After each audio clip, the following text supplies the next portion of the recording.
Episode 4 begins in the dining room of Starlight Mansion. That's Jerrica cleaning up until she notices a baseball just broke a window. Next thing you know, she looked out the window and saw Terry and Marion of the Starlight Girls having an argument with each other who's taking the blame in what. Now, Marion, who was one of the Starlight Girls, is 9 years old. So, anyway, as the physical and the verbal altercation started, that's when it's up to Jerrica to break up the fight. So after Jerrica broke up the fight, Terry went first to apologize to Marion, and in exchange, she apologized back to Terry. After Jerrica came back from the back door, that's when Kimber says, "Gee, you look tired. Why don't you come with us to the mall?"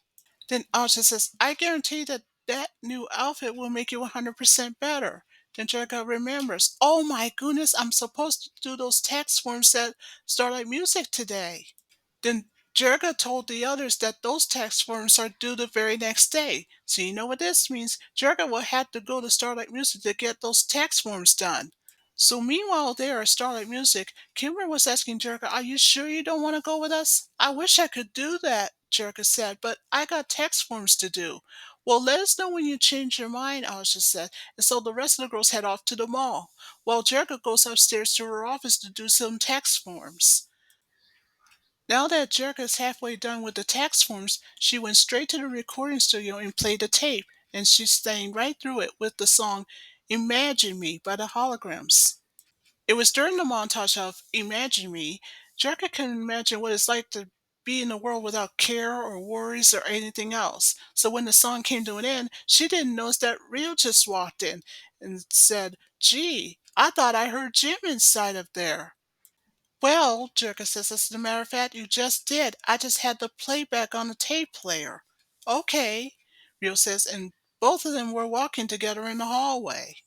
Then Rio wanted to know if he and Jerka could go out to lunch. "Gee, Jerka, I wish I could, but I can't." "Maybe some other time," Rio said, and then he heads out. So anyway, back with Rio, now that he's gotten into his van and ready to leave, that's when he saw Jim, or so he thought.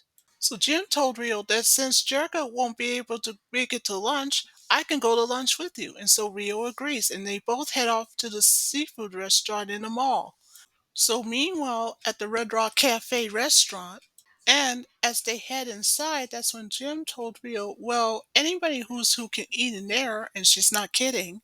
And then she told the waiter to give them the best table there was immediately. "Whoa, Jim, calm down," Rio says. "You calm down," Jim said. So the waiter apologized and says, "As you can see, we're pretty much full right now. Maybe you'd like to eat somewhere else, perhaps?" So Jim told the waiter, "Maybe these gentlemen can move for us." Then told one of the men that were eating soups at the table, says, "Hey, buddy, move it." Then Rio asked her, "What's with you anyway?" So Rio apologized to the gentleman that was eating soup and says, "That's okay. You don't have to. We'll leave." But then by surprise, Jim takes a bowl of soup and dumps it all over the man that was eating it, and then tells Rio, "Well, he looks finished to me." The photographer that was there was taking pictures. He just couldn't believe what he's seen. That was until minutes later when Jim shows up and approaches the photographer. "All right, hit the road. You invaded my privacy." So what she did is that she took the photographer's camera and threw it at the window, breaking the glass. Well, that incident led to the result of Jim getting thrown out of the restaurant with the other waiters and with Rio following behind her. So after Jim got thrown out by a couple of waiters at the Red Rock Cafe, she threatened the waiters to sue them. Then Rio told Jim, "Gee, you've been acting like such a jerk lately." But then Jim, enraged, just told Rio, "Well, if you don't like the way I act, then I suppose you can date someone else." So after Rio had that insult with Jim, then that's when he decided that he had reached his limit, and so he left. So when Jim says, "Hey, you come back here. Nobody dumps me without a fight and get away with it." Then suddenly, the man who owns the record store nearby has asked Jim, "I was wondering, can you drop by and sign some records for me?" Jim was very amazed and she smiled at him and says, "I'll be more than happy to oblige." And so she heads to the record store. Back with Aja, Shayna, Rhea, and Kimber, who just finished shopping for clothes at the clothing store at the mall. That was until, on the way out, they suddenly saw records flying by from the nearby record store. So, meanwhile, at the record store, there were records flying everywhere, and that causes the customers who were shopping there to disperse.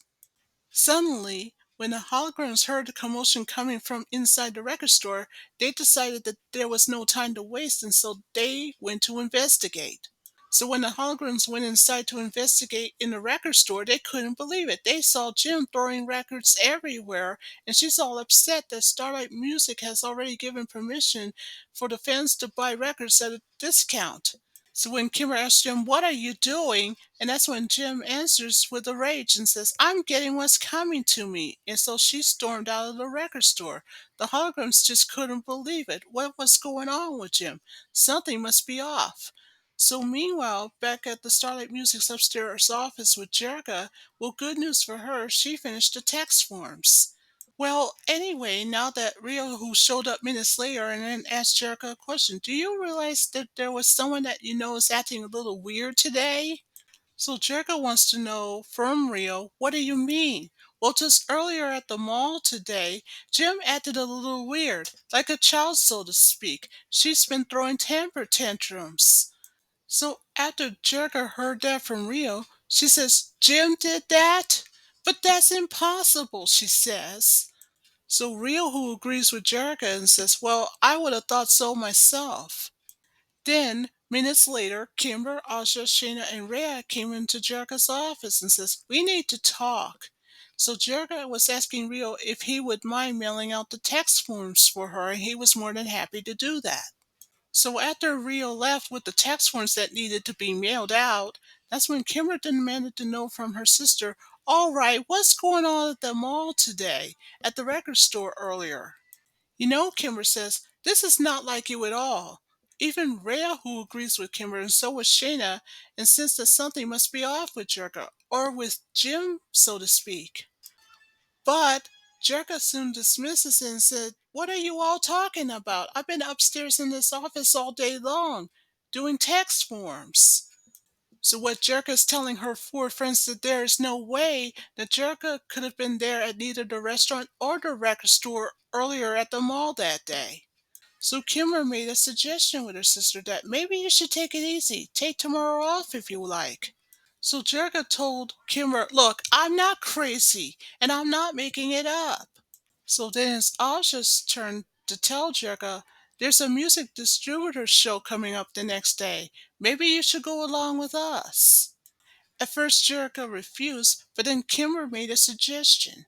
So Kimber says, "Asha's right. You do need to take it easy for a while."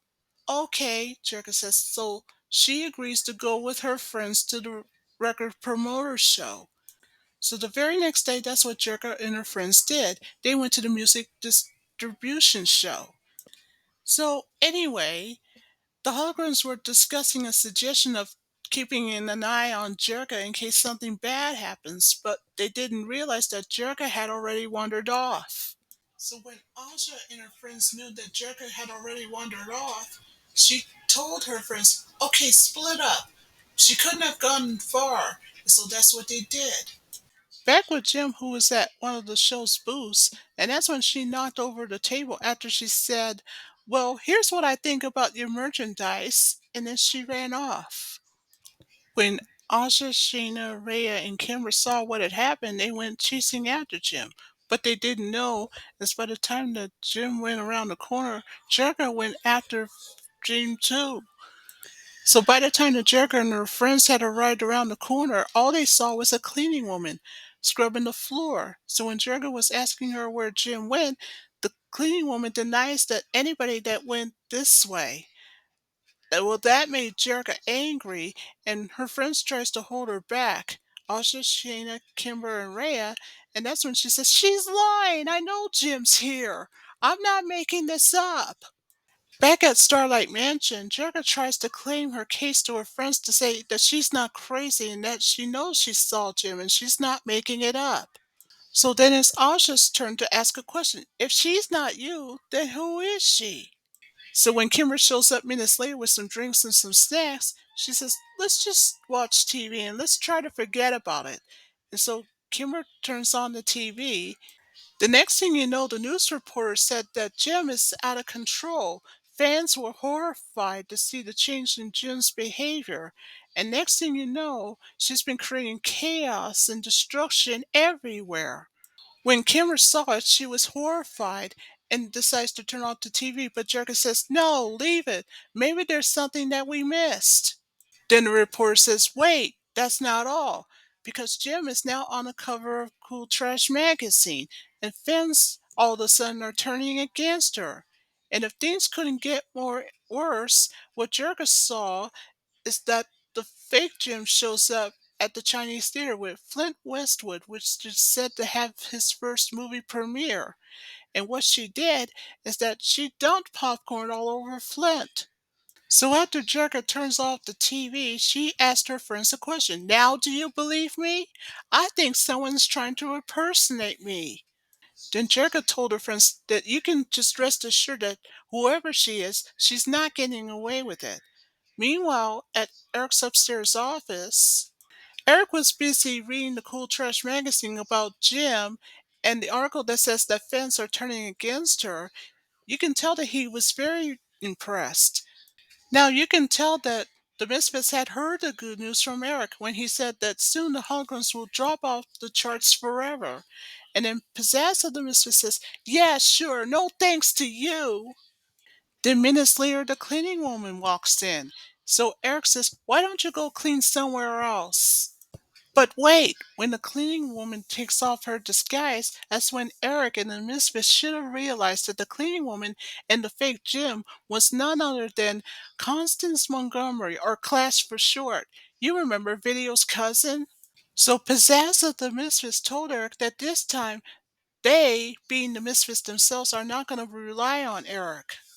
But then Pizzazz says, wait, there's more. With our new album, we can really upstage Jim and her bandmates this time. So, Possess just lets slip to Eric that thanks to Clash pretending to be the fake Jim, the fans will turn against the real Jim. And that way, the Mistress will be up on the charts in no time. And why is that? Because as anybody would tell you, that it's all part of the plan. So, long story short, after the song Congratulations by the Misfits from last season, back at Starlight Mansion, Jerka was pacing back and forth when Asha made a suggestion that maybe they should call the police. But Jerka dismisses Asha's suggestion and says if we did that, then our imposter would disappear forever. But aha, that doesn't mean that Jerka has a plan. So she suggested to the girls that we can lure our imposter instead into the open so that way we can expose her. And once that happens, we can end this nightmare once and for all. So even though Kimber agrees with her sister's idea, but then tells Jerka, well, there's only one problem. How are you going to do that? Then Jerka says, well, we'll just have to have the biggest concert that anybody has ever seen. So back with Pizzazz and Clash. So when Clash asked Pizzazz a question, did you hear the news about the concert? So what Clash did is that she handed Pizzazz a newspaper where there's an article that Jim is having a big concert. So after Pizzazz looks at the newspaper article about the concert that Jim's gonna have, then that's when she told Clash that she's well aware of it. So Clash, being the mistress of disguise as she is, she says, well, what are we waiting for? Just a minute, Pizzazz says. There might be a trap somehow. It was right after Clash says that she and the mistress are planning to ruin that concert. So Clash asked the question, are you saying that we should do nothing? Well, Pizzazz says, I wouldn't say we'd be doing nothing. But let's just make sure that us misfits will be up on top forever. So meanwhile, at the stadium, Jim, the holograms, and Dance, aka Giselle Demarac, were practicing their dance routines for their concert later on that night. That was until Rio saw the fake Jim that passed by in his direction, and he thought, two Jims? At first he dismisses it, but then he had a second thought. So by the time that Rio, after he came back from backstage, he surrounded the fake Jim and along with the rest of the girls.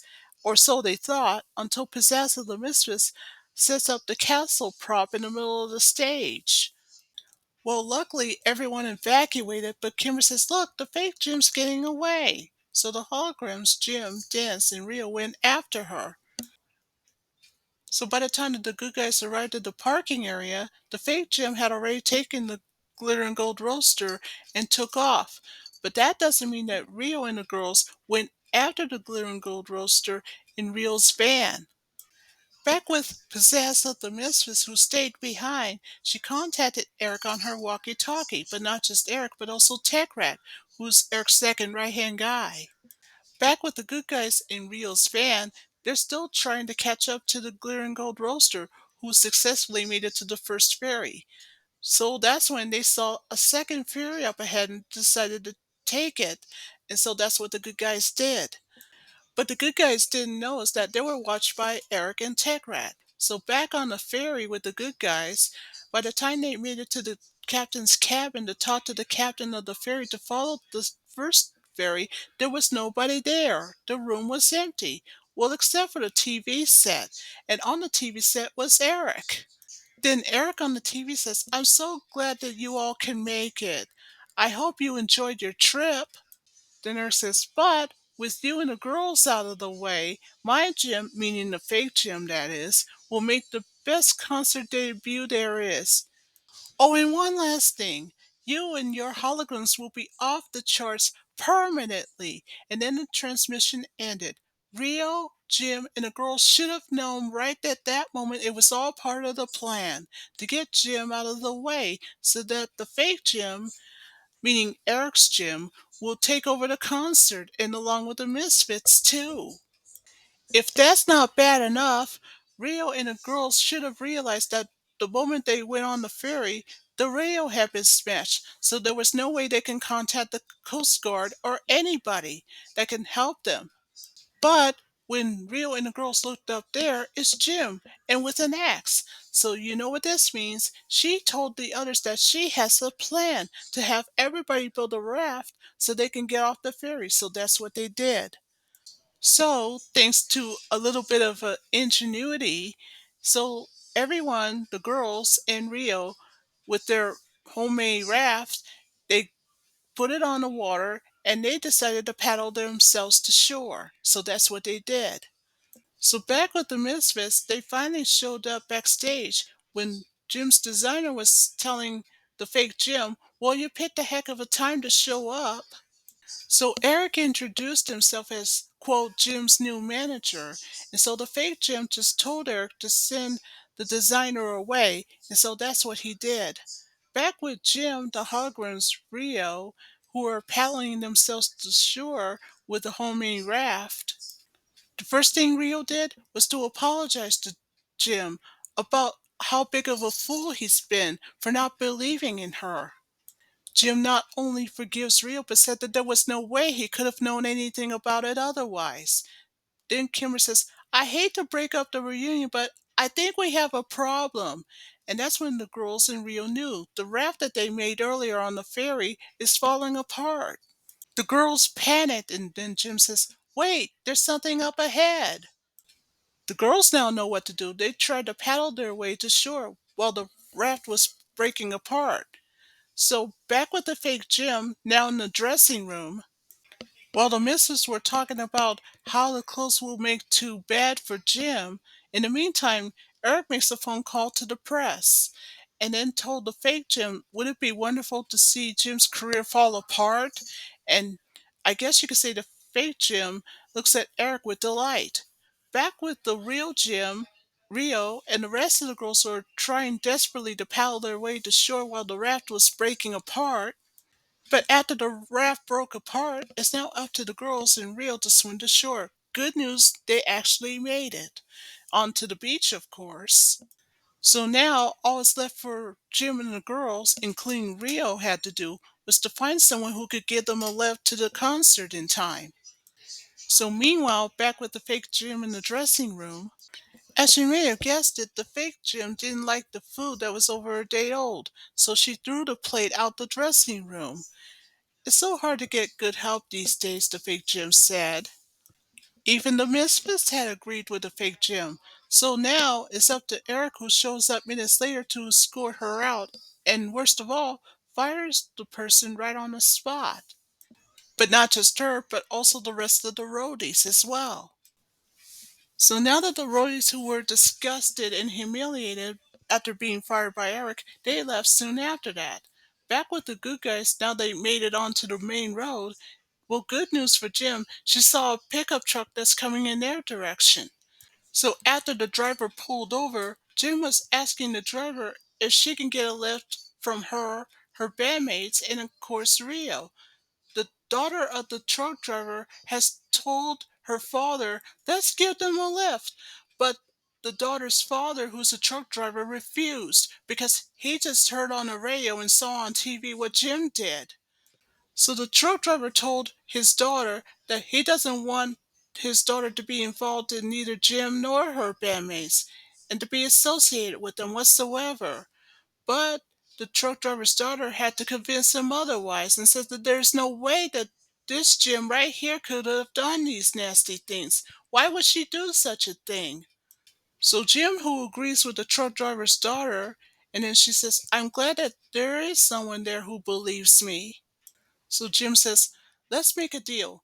If you can get your father to take us to the concert, I'm sure that the two of you, yourself and your dad, can have front row seats. So how about it? Is it a deal? And so both the truck driver and his daughter had agreed with Jim's deal and gave them a lift. Back at the concert, the entire audience that was there were getting impatient and angry. The fake Jim looks out there through the curtains and then looks at Eric and then asks should she ever go on at all. No, let them simmer a little bit, Eric says. The more impatient that they are, the more anger they're going to feel. So back with the truck driver and his daughter who gave Jim, Rio, and the girls a lift to the concert. Well, good news, they just barely made it there. Just in time for the audience to boo at the fake Jim that was on the stage, of course. The first thing that the fake Jim did was to silence the audience and said, quote, all you all ever wanted was to bask in my glory. The next thing that she did was that she was bragging about how the record prices were expensive and etc. Anyway, that was until the truck driver, along with his daughter, shows up with the real Jim, along with her bandmates and Rio and Dance. When Eric meanwhile saw through the curtains that the real Jim has showed up to have a score to settle with the fake Jim, he knows he's in serious trouble. So the real Jim confronted with the fake Jim to say, listen, whoever you are, whatever you're trying to do, you're ruining my career. Well, this has got to stop right now. So the fake Jim asked the question, what do you mean? You're the one who's pulling a prank. Then the fake Jim says, if there is only one Jim that is the real deal, and that would be me. So the real Jim did what any good guy would do. She decided to bluff her. So the real Jim told the fake Jim, if you are who you claim to be, then why don't you prove it? In fact, the real Jim said, even better, why don't you just sing something? The audience who agrees with the real Jim saying, yeah, sing something. Backstage through the curtains, Eric knew that he's in serious trouble. Back with the fake Jim on stage, she says, okay, then sing I will. Possessed just stuck her head out of the curtain and begged her by saying, no, don't do it. But alas, she's too late, and so the fake Jim sang anyway, with I believe in happy endings, and the audience did not like what they hear. It sounded horrible.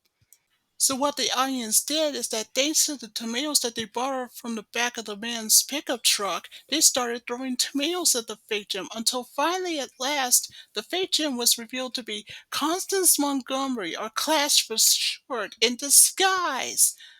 The hologram should have known that that Jim was a fake. Photographers were taking pictures of the fake Jim, now known as Clash, or Constance for short. Now humiliated, Clash ran back the stage and accidentally bumped into both Eric and the Misfits. Oh, on the Misfits, and of course Eric's way out, that's when he was approached by the same roadies and their concert promoter that was fired on the spot from him and then asked the question, "Are you going somewhere?" Oh, the bad guys are going somewhere, all right. So they had no choice but to run off. And so they did. So now that the bad guys had run off, Jim and the Holgrams went to perform as planned with the song The Real Me. That proves to the audience that once and for all that what they saw before, the girl that was the fake Jim, was not the real deal at all.